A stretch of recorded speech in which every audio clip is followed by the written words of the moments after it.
Moin Freunde und herzlich willkommen bei Berotech Motorrad und zu einem neuen Video mit unserer Fante Caballero 500 Rallye von 2025. Wir wollen heute mal ein bisschen die Details betrachten, die jetzt die 25er Modelle mit sich bringen, also was Fantic so geändert hat. Und hier drüben seht ihr noch unsere vorherige Rallye, und zwar ist das Baujahr 2020, Euro 4. Und den Vergleich wollen wir so ein bisschen betrachten. Es gab ja zwischendurch noch die Euro 5 Variante, wo es auch schon einige Änderungen gibt.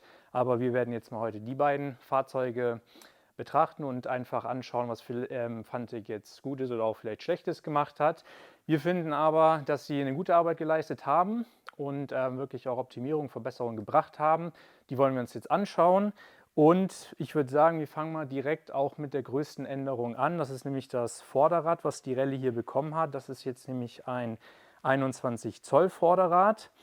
Und wir hatten ja bei unserem Superlegenda Umbau, hatten wir ja auch diesen 21 Zoll Umbau gemacht und waren damit ja sehr zufrieden. Also weil diese 21 Zoll einfach viel für die Fahrdynamik auf der Straße bringen, also dass das Handling einfach besser war und natürlich auch im Gelände, dass die Caballero einfach viel besser über Hindernisse hinwegkommt. Das war wirklich super dienlich, also dieser Umbau, den wir damals gemacht haben.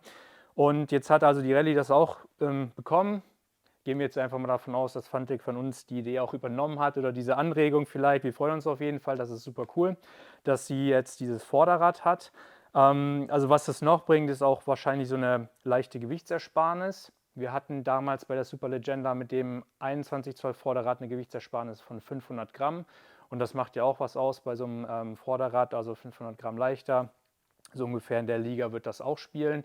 Und was wir auch schon getestet haben, wir haben jetzt dieses Vorderrad bei der Euro 4 mal angebaut und getestet, ob das passt. Das könnte man jetzt auch soweit übernehmen. Also die Aufnahmen, die sehen gleich aus. Das Einzige, was jetzt war, dass das Vorderrad dann so 2 bis 3 Millimeter etwas aus der Mitte steht. Aber wir hatten eine Probefahrt gemacht, das hat soweit gepasst, auch mit den Bremsaufnahmen oder mit dem Bremssattel, und auch das ABS hat funktioniert. Also das wäre theoretisch möglich, wenn man jetzt ein Euro 4 Modell hat, dass man sich dann die Felge von der Euro 5 Plus hier vielleicht installiert, wen das interessiert. Genau, und was gibt es sonst noch weiteres hier vorne? Also wir haben auf jeden Fall einen neuen Scheinwerfer bekommen.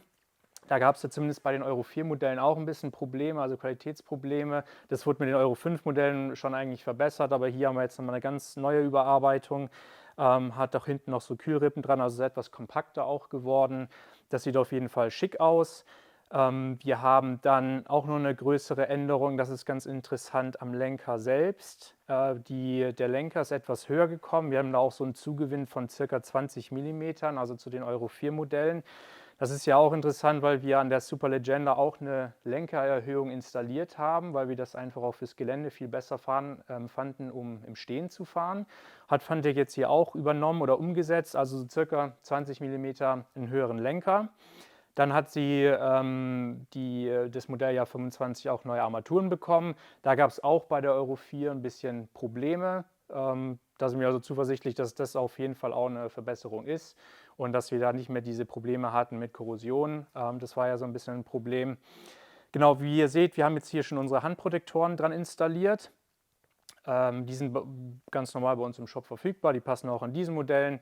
Große Änderung natürlich dann hier vorne auch noch der Tacho. Also der Tacho ist jetzt ein komplettes OLED-Display, ist es, glaube ich, mit vielen Anzeigen. Also ist jetzt mal im aktuellen Stand entsprechend, so wie eigentlich fast alle neuen Fahrzeuge auch ein Tacho haben, auch mit den ganzen Informationen, die man so braucht oder auch nicht braucht. Aber da haben sie auf jeden Fall auch nachgelegt. Hier vorne in dem Bereich wollen wir noch darauf hinweisen, da gibt es jetzt hier am Lenkkopf bei dem Kabelstrang ist jetzt so ein Zubehörstecker, also geschaltete 12 Volt für Zubehör. Da kann man jetzt verschiedene Sachen, zum Beispiel Navi anschließen, eine USB-Dose oder auch einen Kettenöler. Und da haben wir auch noch einen Zubehörstecker bei uns im Shop, dass ihr da direkt dann hier zwei Kontakte habt, wo ihr eben Zubehör anschließen könnt. Dann eine weitere Sache, was jetzt noch geändert wurde, ist der Kühler. Der ist jetzt zu den Euro 4 Modellen auch nochmal so 20 Millimeter in die Breite gegangen.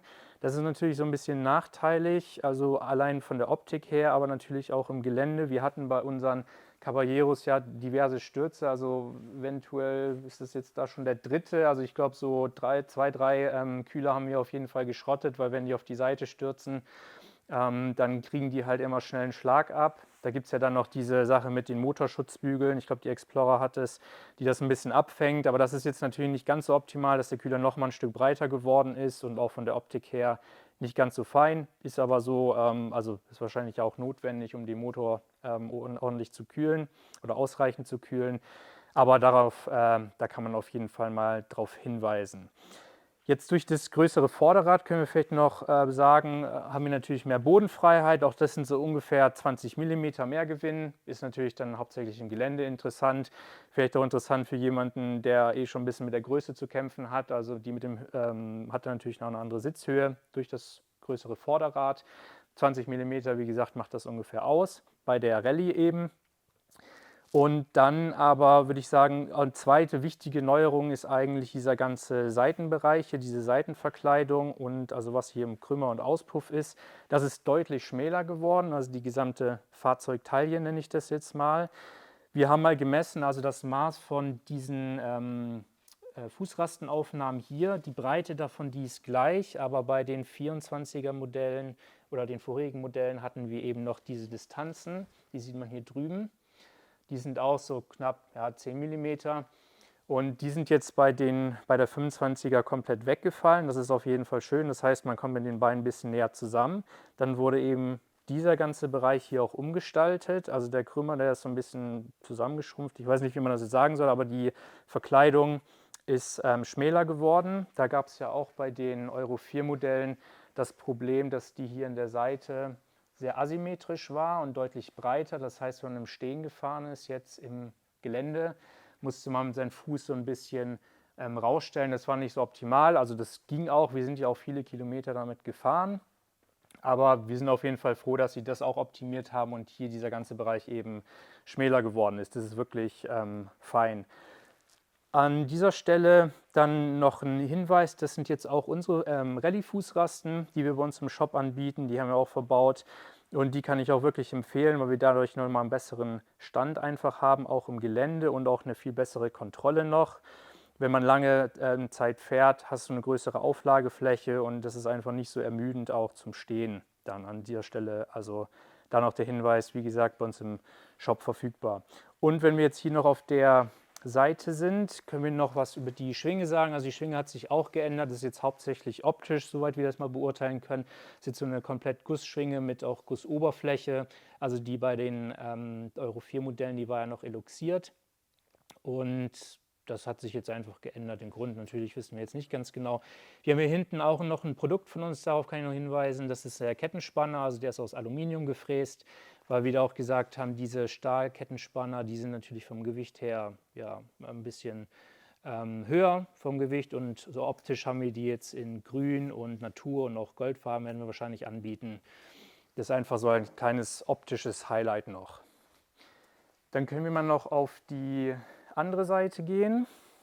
Hier hat sich auch noch ein bisschen was getan. Also wir hatten bei den 2020er Modellen, ich weiß jetzt nicht, ob das bei der Euro 5 auch noch so war, da war die Sitzbank war von unten verschraubt. Das war immer so ein bisschen schwierig, wenn man mal unter die Sitzbank dran musste. Das hat sich jetzt geändert, dass wir hier die Sitzbank mit dem Schlüssel einfach entriegeln können und auch runternehmen können. Also das ist auch auf jeden Fall super zugänglich dann oder sehr hilfreich gewesen, eine gute Verbesserung, wie wir finden.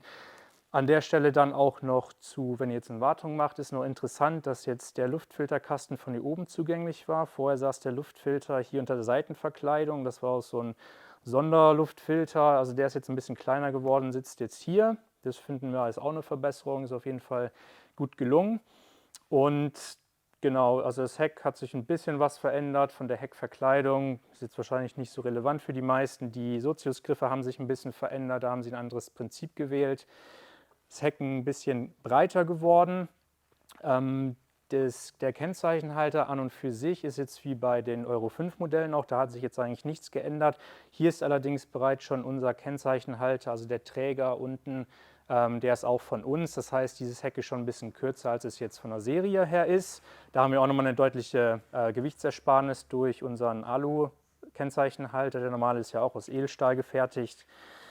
Genau, das ist also, das Heck hat sich so ein bisschen verbreitert, ist aber auch, glaube ich, kürzer geworden. Und wir haben natürlich neue Blinker, also zu den Euro 4 Modellen auch wirklich eine Verbesserung mit diesen Blinkern jetzt hier.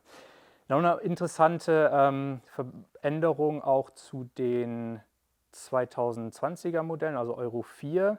Die hat ja noch ein 52 Zahn Kettenrad, also eine andere Übersetzung. Und hier haben wir jetzt ein 45 Zahn Kettenrad. Da haben wir jetzt allerdings schon ein Alu-Kettenrad installiert bzw. montiert, weil man auch hier viel Gewichtsersparnis einfach bringen kann. Ich glaube, wir sparen jetzt hier vom Wechsel von Stahl auf Alu-Kettenrad 480 Gramm, was also auch eine Menge ist und das so an ungefederte Masse. Also da kann man schon mit relativ geringem Aufwand viel so Gewicht optimieren auf jeden Fall. Zum Thema Leichtbau haben wir auch hier noch eine Lithium-Batterie verbaut. Die spart auch ordentlich Gewicht, ist auch bei uns im Shop erhältlich. Wie gesagt, das ist auch mit geringem Aufwand, kann man da viel oder noch einiges am Gewicht rausholen. Und vielleicht noch eine letzte Änderung. Das ist hier unten der Ausgleichsbehälter, der ist jetzt hier von der Seite darunter gewandert. Können wir jetzt noch nicht im Langzeittest sagen, weil wir hatten bei der anderen das Problem, dass mal die Schellen gerissen sind durch zu hohe Vibration. Ob das jetzt da besser aufgeräumt ist, wissen wir nicht genau, aber wir hoffen mal, dass Fantech sich dabei was gedacht hat und das auf jeden Fall ja auch eine Optimierung ist. So mal ganz kurz im Überblick, was es so für Änderungen gab. Wir haben jetzt natürlich noch nicht so viele Kilometer mit der fahren können, dass sich das auch im Langzeittest bewährt hat, aber wir sehen wirklich, dass Fantech sagen wir mal, auf Kundenstimmen auch eingegangen ist und auch geguckt hat, wo Verbesserungspotenzial wirklich da ist. Und wir finden, sie haben wirklich Optimierung gebracht, gut nachgelegt und wir finden nach wie vor, dass es ein wunderbares Fahrzeug ist. Und auch gerade jetzt mit dem 21 Zoll Vorderrad, was Fantech gebracht hat, da ist wirklich diese Ambition, ins Gelände zu gehen und damit auch Offroad zu fahren, ist nochmal irgendwie unterstrichen worden. Also das freut uns sehr. Wir sind wirklich gespannt drauf. Wir finden nach wie vor, dass es ein tolles Fahrzeugkonzept ist. Und du kriegst sehr viel Fahrzeug für ein wenig Geld eigentlich oder für einen sehr guten, attraktiven Preis. Und wir freuen uns darauf, auch einfach da auf die Straße zu gehen, das zu testen. Wir werden jetzt erstmal unsere 1000 Kilometer runterfahren, dass wir die 1000er Inspektion machen können und dann werden wir auch nochmal ein separates Video machen, gerade zum Motor, weil da hat sich ja auch nochmal ein bisschen was getan, also es ist ja mehr Leistung. Die hat wohl ein anderes Mapping, andere Steuerung bekommen und wie sich das dann auch so verhält, also vom Ansprechverhalten, da wollen wir dann einfach nochmal ein bisschen mehr zu sagen, aber das, wie gesagt, in einem separaten Video zum Motor nochmal.